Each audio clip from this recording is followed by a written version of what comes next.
E hoje a gente inicia o programa com o Dr. Cláudio Bongiovanni, médico cardiologista, que está aqui para responder uma pergunta e não só responder, falar um pouco mais sobre esse assunto. Boa tarde, Dr. Cláudio. Boa tarde, Maíta. Seja muito bem-vindo. Obrigado pelo convite. Boa tarde aos seus telespectadores também. Muito obrigado. Já te passei a pergunta e você gostou muito do assunto, né? Repete aí. Olha só a pergunta que nós recebemos. Quem tem arritmia está mais propenso a ter um AVC? E aí, doutor Cláudio? Perfeito. Então é o seguinte, primeiro, se me permite, eu preciso explicar um pouquinho de AVC, né? AVC é acidente vascular cerebral. Tem dois grandes tipos, o isquêmico e o hemorrágico, né? Os hemorrágicos geralmente são bem mais graves, é aqueles que decorrem de uma ruptura de uma artéria por um pico de hipertensão, por uma malformação arteriovenosa ou por um aneurisma.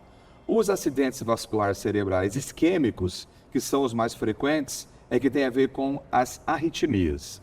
Então, o que é uma arritmia, né? O coração é uma estrutura muscular que faz a circulação grande do sangue por todo o corpo, né? Ele pega sangue que o pulmão oxigena, manda para o corpo todo. Isso é chamada grande circulação. E ele trabalha dentro de um ritmo pré-estipulado. Existem algumas células que modulam a frequência do coração e o modo com que ele trabalha. Então, o que é uma arritmia? É um distúrbio da formação e da condução do impulso no coração.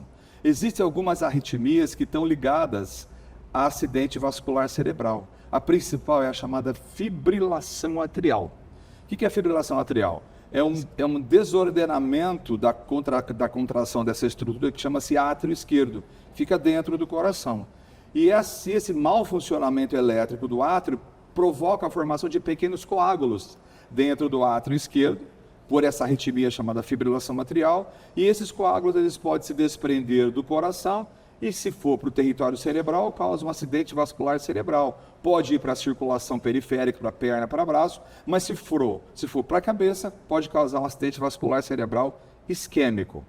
E o que está acontecendo nos dias de hoje? A fibrilação atrial é uma arritmia que aumenta com a idade. A população envelhece, aumenta a incidência de fibrilação atrial.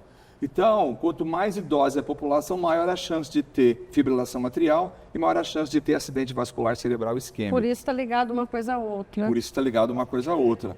E quais são os fatores? Quem tem risco de ter fibrilação atrial? Quais são os fatores de risco para a fibrilação atrial?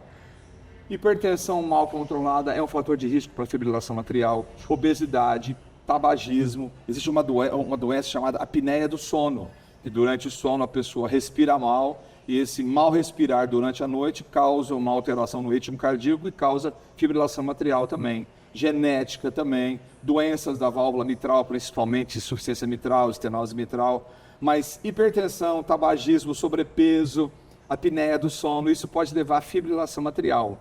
E qual é o desafio disso? Muita gente tem fibrilação atrial por períodos, por meia hora, uma hora, um dia, e não sente. Entra em fibrilação atrial, depois volta ao ritmo normal. A pessoa não sente nada? Às vezes ela não sente nada.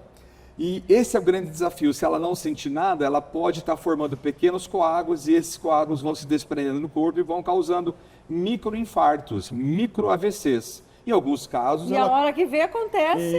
Isso, exatamente. Então tem muita doença, por exemplo, tem muita doença de Parkinson, algumas demências que estão ligadas à fibrilação atrial. Agora, tem alguns AVCs que são grandes, né? Isso que eu estou falando são pequenos AVCs. Agora, tem hora que sai um coágulo muito grande, que obstrui uma grande artéria do cérebro e causa um grande AVC, e é devido à fibrilação atrial.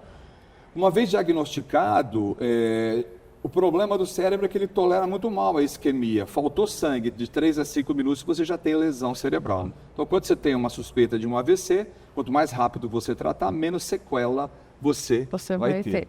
Agora, essa é a sua pergunta que eu achei muito interessante. Como é que a gente pode detectar se você está tendo arritmia ou não? Existe uma campanha da Sociedade Brasileira de Arritmia Cardíaca que é aprender a detectar o pulso. Você colocar os seus quando o senhor diz está tendo uma arritmia, naquele momento? Não, porque tem pessoas que têm arritmia e tem pessoas que não têm arritmia. Mas tem gente que tem e não sente. Esse é o desafio. Você tem o paciente que é sintomático e tem o assintomático. O sintomático, ele fala, o meu coração está falhando, o meu coração dispara. Aí você já vai atrás. Agora, tem muita gente que não tem sintoma. Então é importante, além do hábito de vez em quando aferir pressão arterial, aprender a detectar pulso.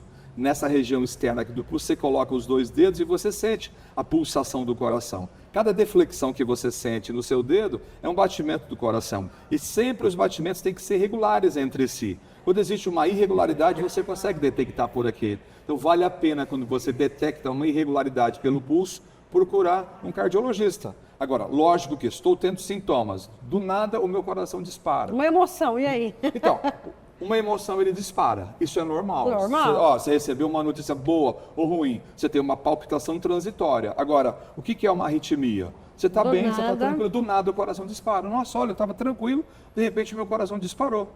Disparou e ficou um tempo disparado, depois voltou ao normal. Naquele momento houve uma arritmia. Se essa arritmia for uma fibrilação atrial, porque tem vários tipos de arritmia, né?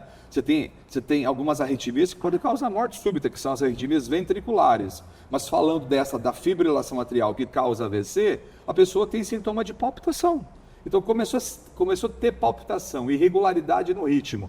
Sentindo ou detectando pelo pulso, é importante você procurar uma ajuda especializada. Porque se você tiver uma tendência de ter fibrilação atrial, isso é um marcador futuro de que você pode ter um AVC isquêmico. Então, quando você me falou da pergunta, eu falei, nossa, isso é uma pergunta, porque é importante o conhecimento das pessoas, porque se você começa a detectar alguma anormalidade no seu pulso, vale a pena você procurar uma ajuda especializada para contextualizar, ver o tipo de arritmia e fazer uma abordagem preventiva para você evitar a fibrilação atrial. Doutor Cláudio, para que fique claro e as pessoas também nem assustem tanto, vamos falar rapidamente um pouquinho, então, das arritmias.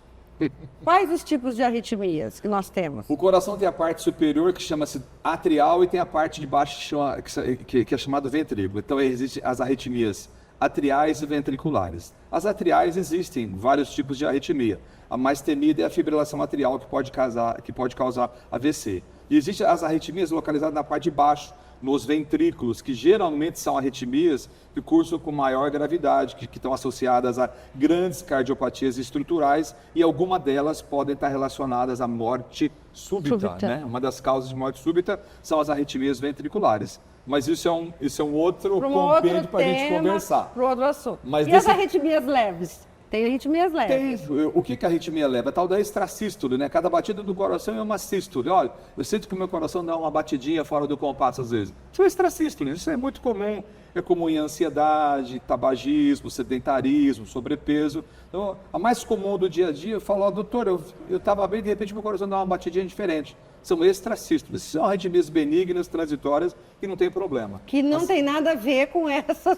Com a fibrilação atrial. Certo. Isso, a fibrilação atrial ela tem que durar essas arritmias leves que começam assim, pode se tornar essa outra arritmia? Se você tiver esses fatores de risco que eu falei para você, se você tiver apneia do sono, sobrepeso, tabagismo, hipertensão, essas arritmias leves podem ser gatilho para essa arritmia mais complicada. Tem que se cuidar, hein? Tudo se interage. Tem que se cuidar, tem que ter um acompanhamento. E tem que ter o conhecimento da causa. Exatamente. Porque acho que o principal remédio é isso daí, é ter conhecimento do que pode acontecer para você atuar precocemente. Falar, nossa, eu estou tendo alguma coisinha, vou procurar. Olha só, a arritmia tem a ver com o AVC e olha só. Com o AVC isquêmico. Que excelente explicação. Mais uma vez, muito obrigada pela sua participação e já fica aqui, né, a próxima pauta, esse tema aí muito interessante para a gente poder dar continuidade nesse assunto. Muito bem. Quanto mais a gente esclarecer para a população, acredito que a gente consiga fazer com que as pessoas se cuidem um pouco melhor, que esse é o nosso objetivo. Eu que te agradeço, aquilo que eu te falei uma vez num jantar que você fez. O teu programa tem um objetivo e tem um core, tem uma alma, é você ensinar as pessoas, é você fazer... Esse é um remédio bom. É bom, é barato, é fazer a prevenção. Como é que você previne? Conhecimento, entendimento. Conhecimento e entendimento gera saúde. Parabéns. E imagina aqui, nós é que agradecemos uma consulta desse nível com um profissional desse naipe, podendo levar isso para várias cidades. Mais uma vez, obrigada, doutor Cláudio. Obrigado, Semaíta.